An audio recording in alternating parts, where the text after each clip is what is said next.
1 week season. Welcome to Solo Ship Week 10. I'm Squirrel Patrol. I'm joined by JM to win from 1 week season. JM, last week was wild for me. It's actually one of the weirdest weeks of my life. I'm just going to get into it, but for people that don't know, I was laid off on Tuesday last week, and then we still kept on. We're able to get the show together and do the show on Friday. Friday night, I won like the six-figure NBA tournament on FanDuel, Nice. the Monster, and actually won like a smaller GPP on DraftKings as well. And then Sunday, I was thinking, wow, this is great timing. Sunday, I actually was winning the power sweep on DraftKings for most of the afternoon. It was and that pays out $100,000 to first place. It was for most of the 4 p.m. games, and then the only thing I needed was the Seahawks not to score on that last drive. And of course, it was the last game, so Red Zone can't even show it anymore. I'm like following, updating on my phone. And then, of course, Jackson Smith-Njigba catches that touchdown, sends it into overtime. So I didn't end up winning that tournament. Jackson Smith-Njigba was like my third or fourth highest owned wide receiver on FanDuel. So I went into first place on the blitz on FanDuel, touchdown. So I lost, the $100,000 first place prize on DraftKings, but then I was winning the $200,000 with the blitz. But FanDuel includes the Sunday night game. So I was just sweating Aaron Jones the whole night. I had thousands of dollars bet on him for any time touchdown at one point. But and then he didn't score a touchdown. I ended up taking down the $200,000 blitz. so quite the weird week for me. But how was your weekend? Oh, my week was one of my worst DFS weeks in years. So I'm sorry. No, it's all good. To me, especially playing not playing. I used to do MLB and an NFL, right? So I was like part of the grind. I was like an actual DFS player. And then since I started OWS, and then thankfully, because we can't even do DraftKings in Oregon anymore, I got to fly out every week to do my NFL. But since I started OWS, like part of the purpose for me of starting OWS was to have that other part of the year for focusing on writing. And so it's like MLB doesn't fit into that anymore, right? So I've just been NFL. And so I'm at this point, my mind is so oriented to, as long as I'm putting in good play every week, like the results don't really matter to me. You know what I mean? It's rare that I'm at the end of Sunday, I'm frustrated, or even when I had that sweat for the flea flicker and the slant a few weeks ago, and I was probably the favorite to win it, heading into the last hour of the slate. And then nothing came together. There was no emotional swing, because it's been a decade that I've been doing this. Right. And then I know that NFL, you gotta wait for the sample size to play out, but all the OWS contributors, most OWS subscribers are just NFL DFS players at this point. So it's fun to talk to you, because I used to be in that roto grinders world where it's we're playing all the sports all the time, every day. And it's it's so fun for you to be able to hit that NBA one and then have NFL still coming up a couple of days later. Yeah, it is. I mean, it's a wild time, for sports. It's one of the best times of the sports calendar. Maybe a little bit more so when baseball is still going on. I actually won the FanDuel UFC GPP on Saturday in between. Well, I've never won that before. It's a very small contest and a pretty small payout. But yeah, it is. It's wild. Going from sport to sport to sport. But on to a new week with week 10, I guess in double digits now. And it's a much different slate than we had. I guess 2 weeks ago we had the Tyreek Hill and Breece Hall mega chalk, and then that failed. And then last week I think we had some Chase Brown and Alvin Kamara chalk. And I think we came into the show last week talking about how we wanted to get off that chalk. I thought it was a little bit thin. And as we were talking through it on the show, we're Henry Miller's out, Jamal Williams is out, Zach Moss is out. This might end up being really hard chalk to get away from. And I ended up playing a lot of that chalk, Chase Brown. And then we had Austin Eckler pop up on Sunday as well, which is totally unexpected. This week, I mean it though, this week I'm getting away from the chalk. I really don't like the chalk this week. I just think there's some odd things. And I think a lot of it comes down to having 10 games on the slate, down from 13 in, just last week.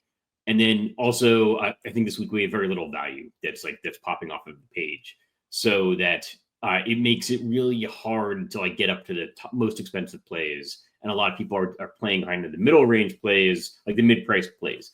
I guess, what are your initial thoughts on the week? Yeah, I'm with you. So this is right. We talk about every week being unique, and we're trying to figure out what's required to win on that particular week. So this was a week where there's been so many weeks this year where I've come out of my research and I have my player pool kind of my initial player pool set. Then I look at ownership projections and I'm like, what are you people thinking? Like, why are all these plays sitting at such high projected ownership and all my favorite players, like the 6th, 7th, 8th, 12th, like highest projected owned plays? This week was weird in that, because on those weeks you're just like, oh, I'll just play what I like and play it sharper than other people. And like, I don't even have to do anything to be contrarian.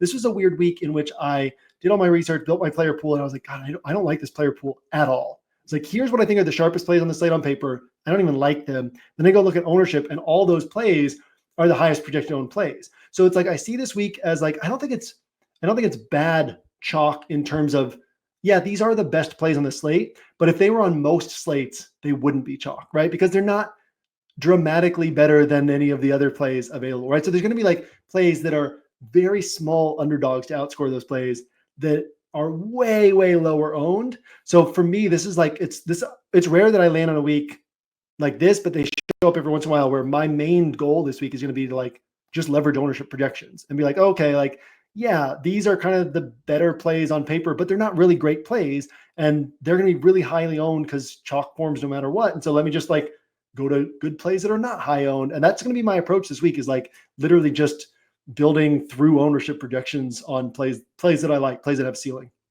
Yeah, I think some of the chalk is okay. So I guess like one of the things I kind of don't like, I don't necessarily like the Justin Herbert stack. Like it seems like it could be a low scoring game, and I'm seeing like a lot of Justin Herbert, Lad McConkey, Will Dissly.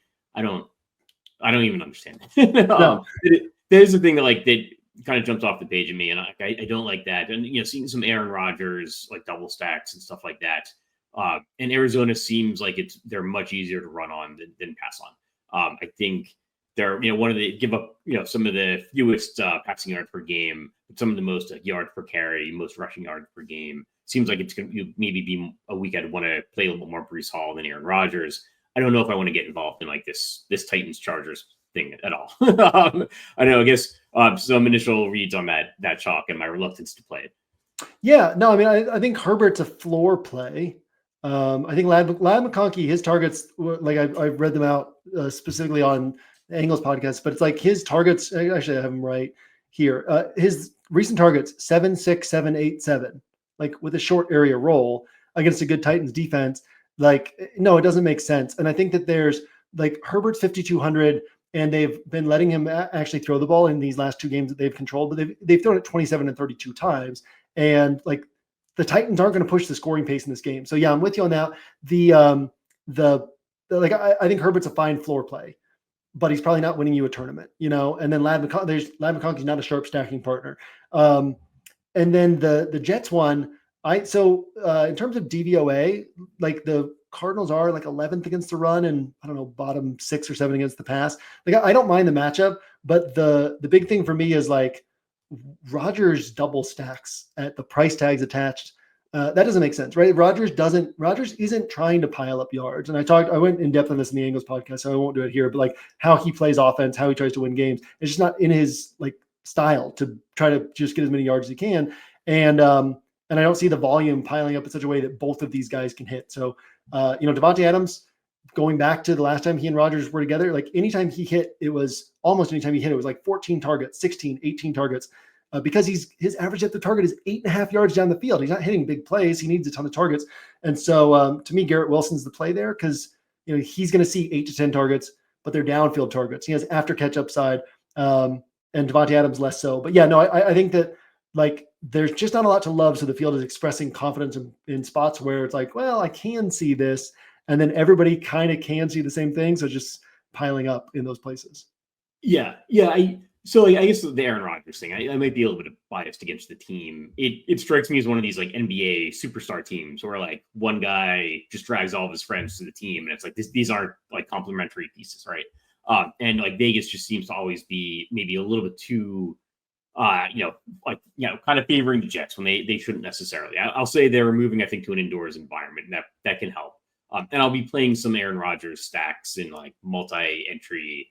I don't necessarily love, I think if it's going to be high owned, I don't want to play it. As maybe as much as the field. And I think it strikes me as like a better Breece Hall matchup. And then, I guess that's like maybe a thing we should talk about is like the running backs. I do think like Alvin Kamara and Aaron Jones are going to see very high ownership, and I think they're good plays. Like that's a totally reasonable play. I'm just surprised that Alvin Kamara is priced right around some other running backs, like Bijan Robinson in the same game is, he's playing for the favored team. And like he can catch passes as well. He's like much more heavily favored to get a touchdown. But like Saquon Barkley is only a few $100s more expensive than Alvin Kamara. Like my notes from the Eagles Dallas game, like copious notes were like, I don't see why not everybody's not playing Saquon Barkley. Yeah. He's Kamara's probably going to see like very heavy ownership, and Barkley like isn't projected for as high as ownership. Like I'll find a few $100s to get up to Saquon Barkley.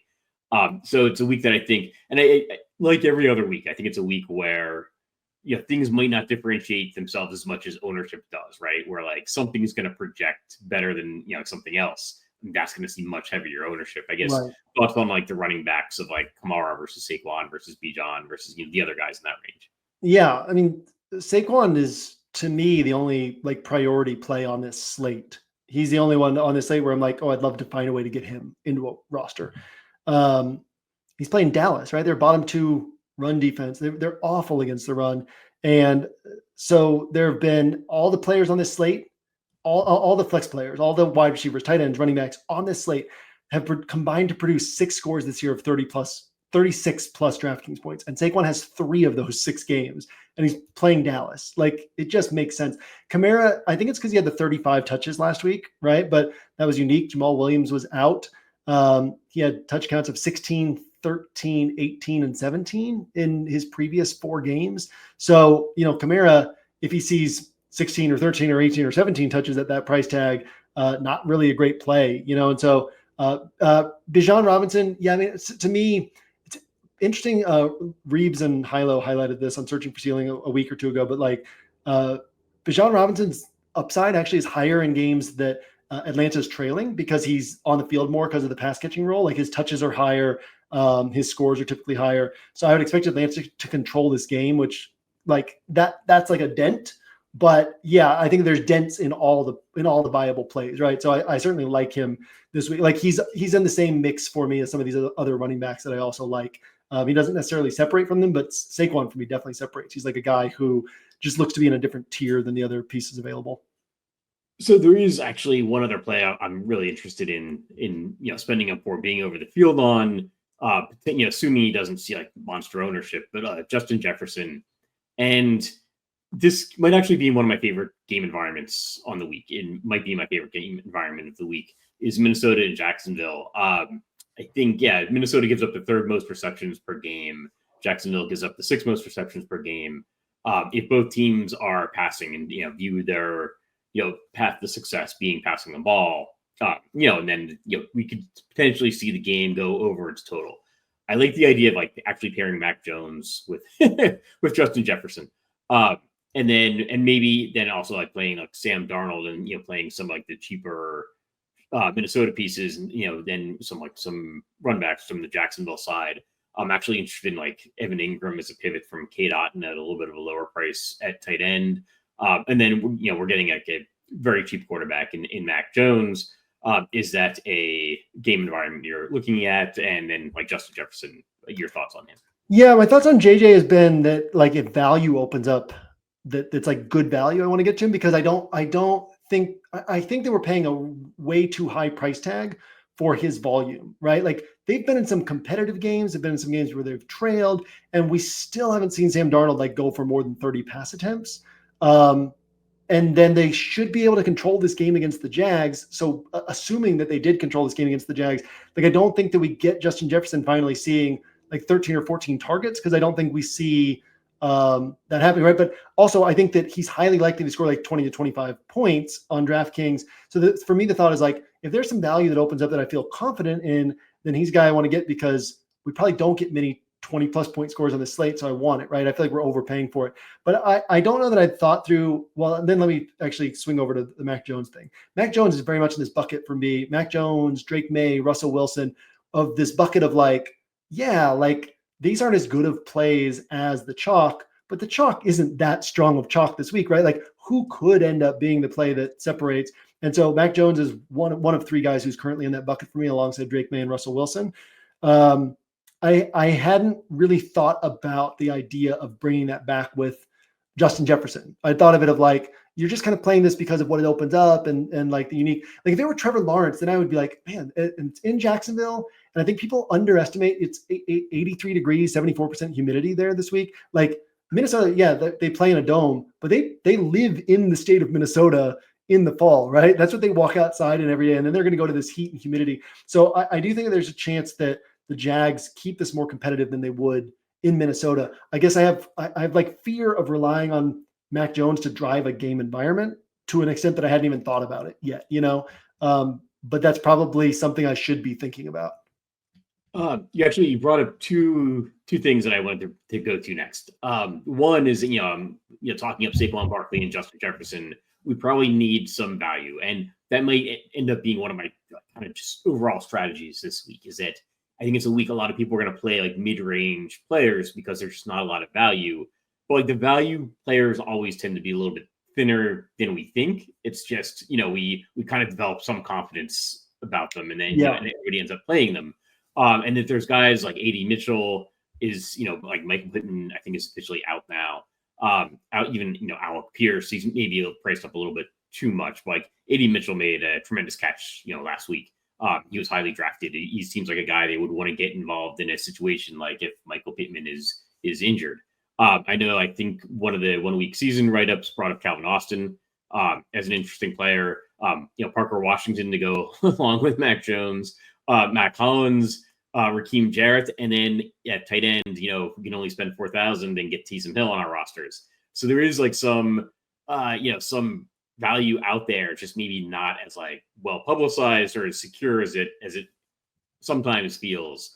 But I guess thoughts on super cheap value range, anybody you're interested in from the guys I mentioned or anybody else you're looking at? Yeah, man, I think that was kind of my list. Like I've had some huge weeks in DFS from like week 9 on where value dries up. And what you have to say is, okay, who down here can score 20 points? And usually that's not because they see enough volume. It's because they can hit for big plays, right? So there's like somebody like Parker Washington who we could be like, oh, like he could actually see 8 or 9 targets in this spot. And, maybe he should be priced at 5,500. We're getting him down here at 3,600. Like there's that. But then there's also Calvin Austin, Raheem Jarrett, these guys who you're like, AD Mitchell, who you're like, yeah, they probably don't see more than 5 targets, but they can also go 3 catches for 100 yards and a touchdown on 5 targets. And so, I've had like a decent number of big weekends and or tournament wins because I had a 3,500 guy who put up 22 points. And what's great about it is at this point in the season, if one guy does it, probably nobody else below 4K is doing it. So it's like they separate so much from the field.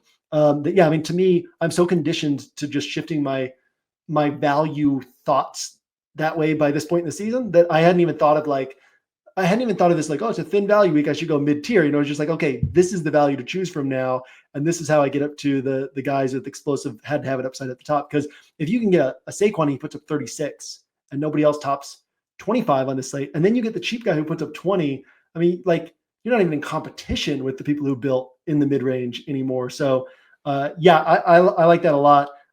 We did kind of flipping through news. We did get news that Jamal Williams is not playing this week. So brings Taysom Hill more heavily into play. Also kind of invalidates some of the Kamara thoughts in terms of like workload. Like he should see, 22, 25 touches again with a shot at 30 plus.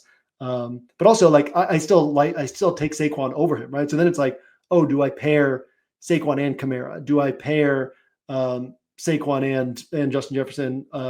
Like that's how I would still be looking at things. Yeah, I think Kamara is a good play. I love playing running backs that can catch the ball and they can get like a ton of passes, right? We've seen Kamara get like double-digit receptions, and that's a way a guy can just break a slate when you're not really thinking about it. Like everybody's thinking about it, this week, and I think people might be. So I've seen a few people mention it's like, well, they could come out doing better than expected, right? Because they had a coaching change. They could come out looking a lot worse than they could be ready to fold up the tent and go home. And like they're not playing the Panthers this week. They're playing the Falcons. It's a different story. Yeah, they're like Kamara's been really dinged up, and like, what if this game gets out of hand? And Yeah. like Kamara's a guy. If we were seeing Saquon Barkley at like 45% ownership, well, what about Kamara? Well, what if he gets like double-digit passes? But if the ownership percentages are reversed, like why are we playing the guy from the really like a banged up guy, playing the team as an underdog? I mean, he's a home running back, in that playing in an indoor environment. But yeah, I don't know.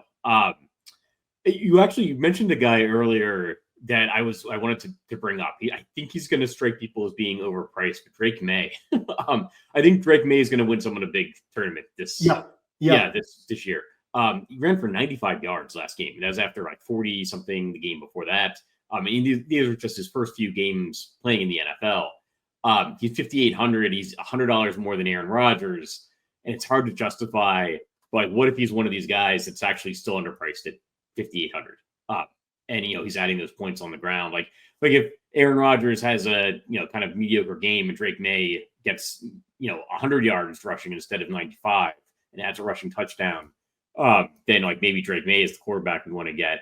I also think there's an element of that we might see really high ownership on the Bears defense. And that's probably something we should talk about in for single entry. I guess your initial thoughts on Drake May. Yeah. I mean, I just finished recording my solo podcast, the Angles Pod, before I started, and I said that like I could very much see Drake May. I very much expect us to get a 30-pointer from Drake May before the season's done. Probably a couple of them. This is not a great matchup for it, right? But like I certainly expect that to happen, and I think we're going to see like a Josh Allen rookie year arc in terms of his scoring. Where, well, Josh Allen was a little bit different because he was like putting up bad scores the first half of that rookie year.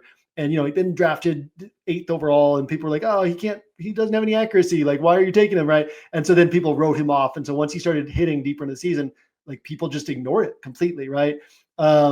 Drake May has started out kind of hot, and we already have like the Josh Allen forerunner for him that people are like, hey, he could be kind of like a Josh Allen. So I think that like the price will go up a little bit. Ownership will be there more than it was with Josh Allen, but still like we're going to see this thing where by the end of the season, he's winning people some tournaments. And I don't think this is the spot where it happens, but because of how thin this slate is, and because I want to be thinking outside the box on this slate and just try to like find ceiling potential that other people are not on, he's very much in the bucket for me. Yeah.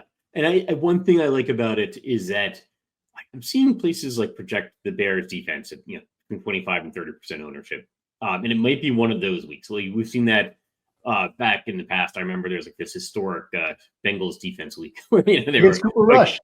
Yeah. Oh yeah, it's Cooper Rush. Yeah, that's right. I remember that now. I feel like it was like a week 3 or something, but like that might be a strategy for single entry. Like you often don't have to get that different on single entry if you like really do like the chalk. One thing you can just do is play a different defense when a defense is seeing like 30-something% ownership. So I like the idea of like maybe playing Drake May against that really high owned defense, but another way to kind of take advantage of that situation is just play another defense. You don't necessarily have to play Drake May. But that's something I wanted to call out because the show is kind of supposed to be about single entry. So if you really do like some of the Chargers and Alvin Kamara and Aaron Jones chalk, like just find another defense. You might actually have a roster that's already just getting rid of like 25-30% of the field, just playing a different defense. I guess one other game environment I wanted to touch on. We kind of touched on it a little bit already, but we've got Josh Allen playing a bad defense indoors. I think we kind of look over sometimes with both Patrick Mahomes and Josh Allen how infrequently they get to play indoors, and that generally helps quarterbacks.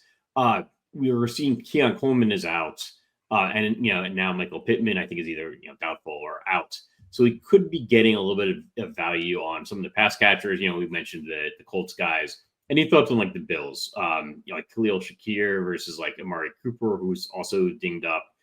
Versus Dalton Kincaid. We mentioned Matt Collins. Any thoughts on that game? Is it a game you like? And any thoughts on the Bills pass catchers? Yeah. So the thing with Josh Allen is like outdoor, indoor, I don't even care. It's just like, how is Joe Brady going to call this game? Do the Colts keep things competitive enough? One thing I like is that Shane Steichen is usually able to find a way to keep games competitive. it's just not like, it's not a good matchup for Indianapolis against this Bills pass defense. But to me, I'm also like, man, if the Colts score 23 here and the Bills decide to call Josh Allen's number a little bit more than normal, like on a week where we could see no other quarterback top 23 DraftKings points, Josh Allen could score 33 and just totally separate. And then, yeah, Amari Cooper. So he is like missed every practice this week, but now he's questionable with this wrist injury. Seems like something that we would get Adam Schefter news on Saturday night and kind of know before we have to wait till Sunday morning kickoff. But yeah, to me, if Amari's out there, like Shakir, I really like Shakir as a player. You know that. Like he really should be priced at like 5,200, like in his role. And then I would really like him. But no, I think Shakir's in the mix. But like Amari, this dude can put up, well, we saw him put up 56 or something last year with Joe Flacco. Like he's probably not going to do that. But like he can put up 28, he can put up 34, and people are not going to be on him. To me, Amari just really stands out on this slate on a week where like I don't love a lot of wide receivers. So Amari with or without Josh Allen, I think is interesting. I think Josh Allen is, again, talking about like who could win us a tournament this week that doesn't just like stand out on paper. I think Josh Allen's very much in that bucket. And then we touched on AD Mitchell. I think if Amari's out, Matt Collins becomes interesting. We touched on AD Mitchell, and then Josh Downs is going to be popular, but again, not a great matchup. But I think that if we're not getting a lot of 30-point scores this week, Josh Downs ends up being valuable because he'll probably put up 17, 18, 20, 22, something like that. Yeah, it's interesting. Like, actually, the Amari Cooper news is going to be very important for this slate. Now that I think about it, because I think if Amari Cooper is playing, then he's a really good play with Josh Allen indoors, against the Colts defense. If Amari Cooper's not playing, then you have to think the other Bills pass catchers are going to get elevated, or maybe James Cook. But like, it's in a situation where the Bills are going to score points, and we don't know how. And there's uncertainty, especially with the Amari Cooper injury. So nobody can really plan about it, plan around it, and like nobody can really like tag anyone or bring anyone up too much. Like there's probably going to be some points scored, and so we need to be paying attention to that Amari Cooper injury. And the more the injuries pile up, like the more concentrated it gets of like who could end up posting the big score, right? Because then if they're like, oh, we don't have Amari and we don't have Keon Coleman, we're going to run the ball more. Well, now all of a sudden James Cook becomes this really interesting play. Or, they call the passing attack through Dalton Kincaid and Khalil Shakir. Like maybe Kincaid becomes interesting. But yeah, it's like fewer options and they're still going to score points. So it just becomes like that much clearer who we can maybe maneuver toward. Is Curtis Samuel still alive? Yeah, there was news on like where he's at. I mean, I think he's pretty dusty at this point in his career, but and I'm not sure if he's playing this week or not. But yeah, he's still alive. An injury situation to be paying attention to with Amari Cooper. For sure. Guess, yeah. So like one more game, I don't necessarily have like super strong thoughts on it. But like the San Francisco Buccaneers game that's got a pretty decent total. I think it'll see some ownership. And again, it's another game where it's maybe not getting as much attention as it should just because of the uncertainty. Like we don't know how much Christian McCaffrey is going to play. And so there is a possibility that McCaffrey is just the guy we needed to spend up on. He's a full go and nobody's really thinking about it. I'm actually very interested in that angle. But I think if we're saying, well, maybe he gets like 50% of the snaps or something and it's half Jordan Mason, half Christian McCaffrey, then people may be interested in like Deebo Samuel, George Kittle. It's a really hard game to kind of parse out. I'll likely just in my 150 set, lock in some Brock Purdy and just try to get some kind of random San Francisco pass catchers. From the Buccaneers side, I think we have Cade Otton and Raheem Jarrett, and they're kind of discounted wide receivers. I'm not so high on playing Cade Otton. I think he might be higher owned than he should be when there's other alternatives at tight end. Any thoughts on that game?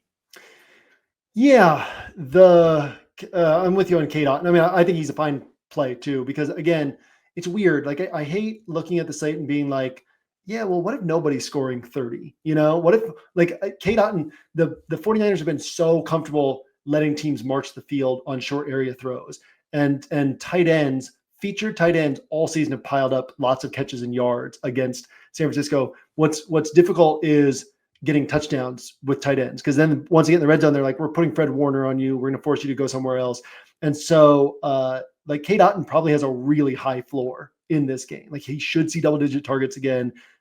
He should have no problem catching 8 passes for 60, 70 yards, right? The question is, does he score a touchdown? And I don't want to necessarily play a guy who I don't think can score a touchdown, but at the same time, like I think there's going to be a lot of swings and misses on this slate. So if you're getting like that's the same bucket as Josh Downs, right? Like, could I overpay for just like a solid score? Like I could, but yeah, I don't think he's as sharp as the certainty of the field is gonna express. And I would prefer to take swings on ceiling as opposed to just a comfortable floor play.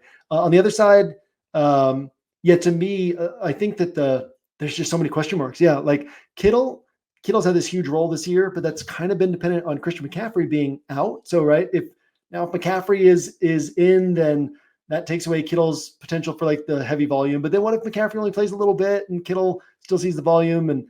Or what if McCaffrey plays a ton and he's the guy you needed to have? I don't think Brock Purdy's going to throw it more than 26 to 30 times because he never does in wins, and I think they'll win this game. So I don't think Purdy's as you probably read this. I hit on this in DFS interpretations, but basically, like people think, Buccaneers are awful against the pass. Realistically, the Buccaneers are like average against the pass. They just face such heavy passing volume that teams consistently put up big games against them, right? So that's not really how the 49ers play. 15 of their last 16 wins in the regular season, Purdy has 30 or fewer pass attempts. So I think they still call their normal game. Purdy still throws it 30 or fewer times. So it's like, can the 49ers hit in an average matchup? Absolutely. But should they be like super high owned? No. So yeah, it's kind of a weird setup, like you said. And I think there's just a lot of uncertainty around this game.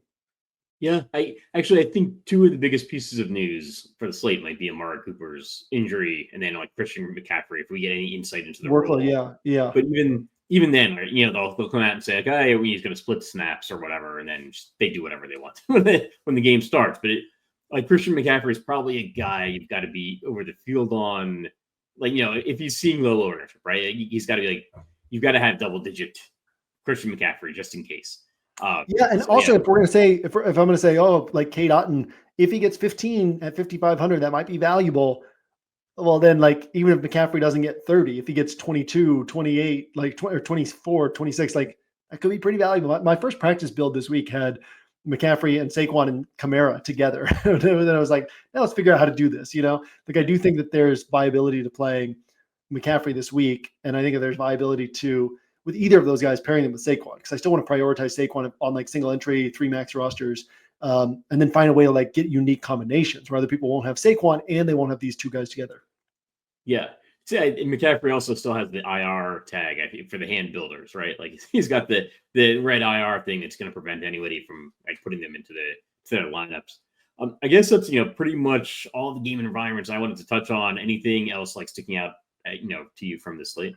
Just the biggest thing is re-emphasizing what I've been saying of like, I think this is a week where it's sharp to adjust your approach to playing and saying, okay, let me build through ownership projections to some extent. Let me build through how I can be different from the field. And again, like I often say that the best way to be contrarian is to think for yourself. And usually if you think for yourself, you're going to have plays you like that the field doesn't like, but this is a week where it's like, you kind of have to, even if you're on the same plays of the field, you can be like, okay, this is a week where you can be contrarian, not thinking for yourself and just saying, okay, how can I be contrarian, right? Because there are good plays that are going to go overlooked. And there are slightly better plays that are going to have a ton of ownership and really don't justify that ownership. And I think that's the pathway to winning this week. And then it's just hoping you land on the right overlooked plays, because they're certainly going to be out there. Yeah. I'll say just don't play the Bears defense if they're going to be like 30-something% out. Just be different somewhere. Just be different there. Yeah. That'll do it for this week of Soulship. We'll see you guys next week. Hey, by the way, I appreciate you still hosting the show. It's a nice flow for me to not have to host something. Oh, sure. Yeah. All right. We'll see you guys next week.